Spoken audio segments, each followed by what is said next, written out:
What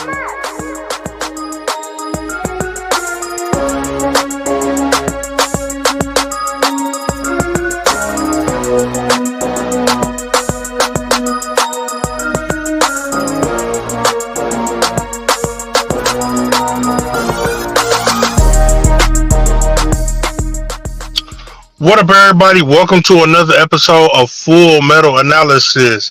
It is Super Bowl weekend, and we just finished up with the NBA trade deadline.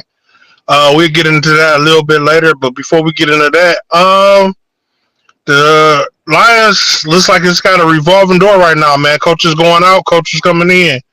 Uh, what are your what do you think of the Lions hiring and all the coaches that are leaving the staff for the Lions today? Yeah, we talked about the Lions who was coming in. Who was going out last time. This time now we got some closure on what they went out and did.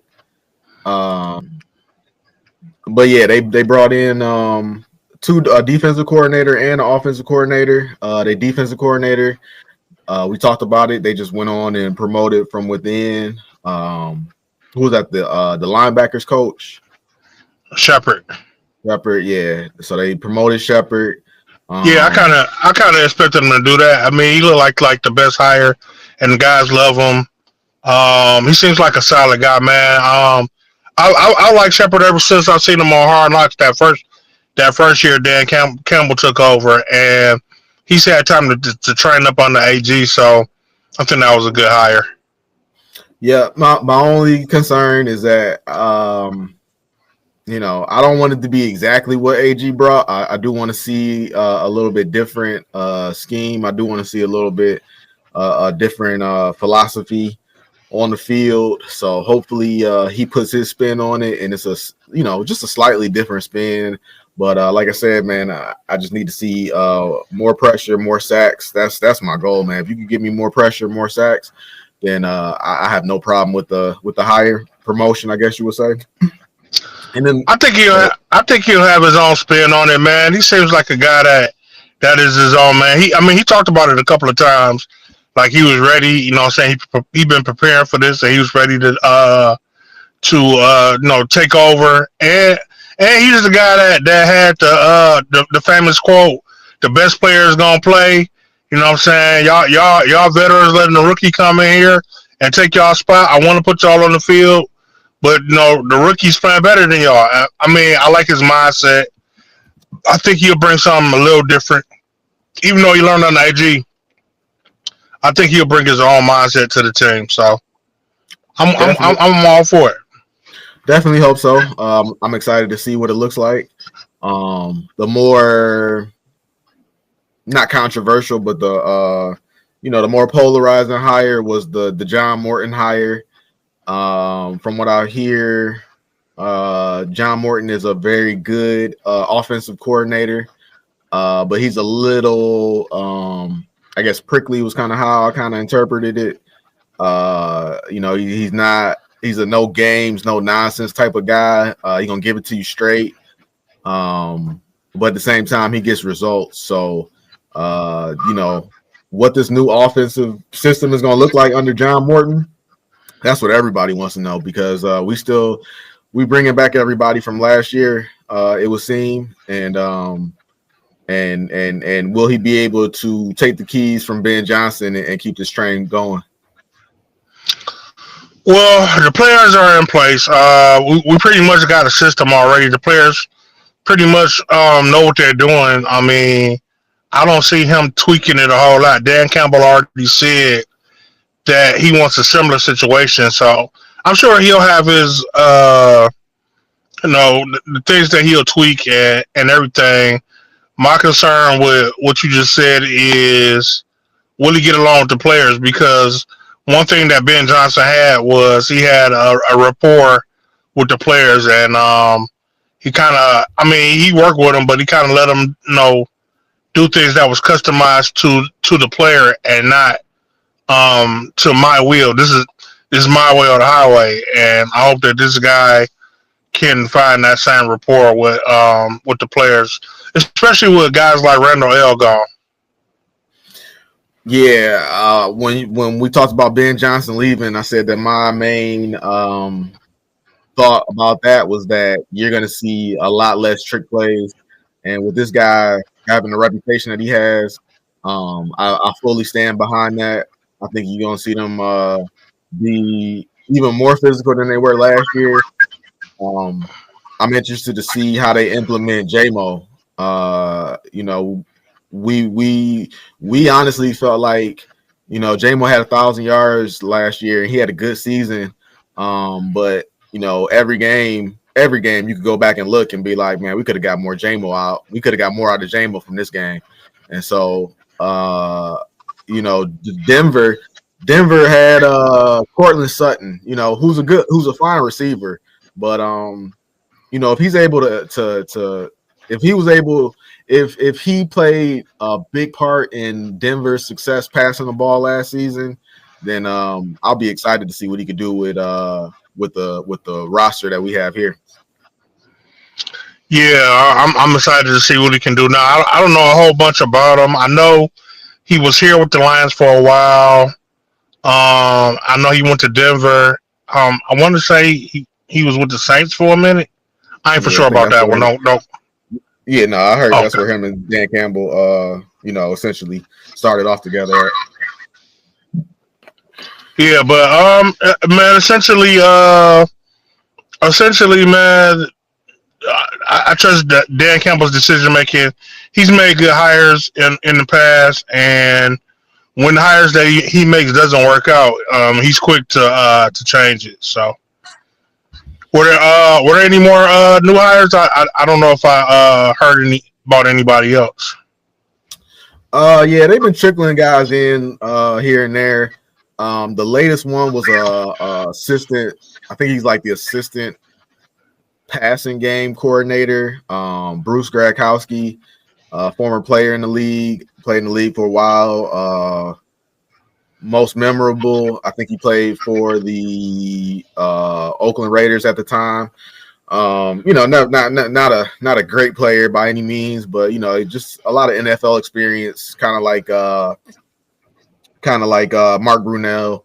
So hopefully he'll be able to implement some new ideas into the team and work with Goff and come up with something. But like I said, there's a couple of names here and there. I can't find a list of them, but I know it's just like you said, just a revolving door, and they're just trying to get this new staff ready for next year. Yeah, man, I'm interested to see what we can do and what the team is going to look like under this new staff. Um, and speaking of defense, there's a rumor going around. It's a rumor going around. Now we had this talk about uh uh damn, I can't think of his name right now. For the Raiders. Max Yeah, Crosby. yeah, Max Crosby. Woo, oh, brain fart. But anyway, I feel like it's a rumor going around about Myles Garrett, and I feel like this is the exact same conversation that we've had about Max Crosby. Like, would he be a good fit for here? Of course. I mean, he's Myles Garrett. He's been one of the most dominant D tackles in the league for years. But at the end of the day, what would it take to get him? What would it take to get him is the $1 million question. I've heard all types of stuff from multiple first round picks and a starter to but then people brought up, like, in actuality, when's the last time that a big name player got traded for like all these picks, unless you're talking the quarterback. Right. You know, but as far as Myles Garrett, Cleveland has stated that they have no intentions of trading him. So saying stuff like that is really telling of how much it's probably going to cost, because their stance is that they're not coming off of them unless they get wowed or blown away with an offer. So it might take a substantial amount to get him up off of Cleveland. Yeah, and I essentially take the same stance that I took on Max Crosby. Like, while I would love to have him here, I'm not sure I'm willing to give up the capital that it would take to get him here. I mean, like, if it was just one or two, like a small pick, but when you get into multiple multiple first round picks and a starter, I'm straight on that. Yeah, man. So I was looking at it, and I was like, Myles Garrett. Myles Garrett. Everybody knows who Myles Garrett is. I had to look at the stats, man. And Myles Garrett has played 8 seasons in the NFL. Out of those 8 seasons, what would you take a guess? How many times has he finished top 10 in sacks? Uh, 8 seasons, probably 5 or 6. I think he's been hurt. Like, he was hurt like 2 years. Yeah, you hit the nail on the head, man. His rookie year, he only played 11 games, and in 2019, he only played 10 games. And those are the only 2 seasons he did not finish top 10 in sacks. Every other year, he's been tied with 7, 4, all over the place. But he's been in the top 10, and just last year, he was number 2 in sacks. So, I mean, oh my God, with production like that, man, I would be willing to give up a lot for this guy. I ain't gonna hold you up. I would be willing to give up a lot. No, I get it. I get it. No, I'm right there, but just not for what it would cost, man. Not for what it would cost. I always like to make associations, and it's a bit different, but I just associate it with the Sacramento Kings back in the 2000s. Jason Williams, White Chocolate, one of the most exciting players to watch. Always a highlight reel, and I fell in love with that team and watching them play. And their resolution to get better was to trade Jason Williams for Mike Bibby, and that was a heartbreaking trade back in my youth. But the thing is, the Kings, you couldn't deny that the Kings got better by making that trade, and that's kind of where I'm at with this. Like, they were even saying, like, if you were to get Myles Garrett, a lot of the